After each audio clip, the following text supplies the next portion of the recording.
Баршаңызға сәлем, құрметті менің YouTube көрермендерім. Бүгінгі видеода сіздермен кешкі асқа тез дайын болатын салаттың түрімен бөлісемін. Өте қарапайым, кәдімгі капустаны аламыз. Менде 500 грамм. Жеуге ыңғайлы етіп кубиктап турап аламыз.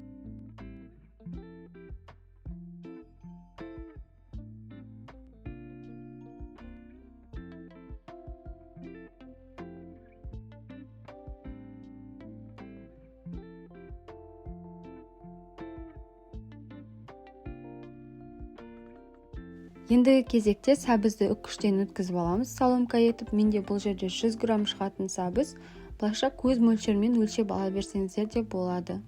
Сәбізді үккіштен өткізіп болғаннан кейін ары қарай дәмдеуіштерін саламыз. Тұз, қант, қара бұрыш, корица, кориандр, сарымсақ пен аскөк, 9% уксус және 40 грамм сұйық майды қыздырып ыстық күйінде құямыз да жақсылап капусталардың арасын ашып араластырып аламыз.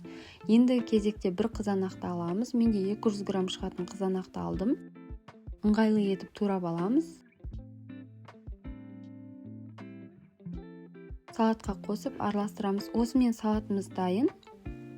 Әдемі етіп ыдысқа салып ұсынамыз. Кешкі аста тамақпен өте жақсы желінеді. Міндетті түрде жасап көріңіздер. Ас болсын.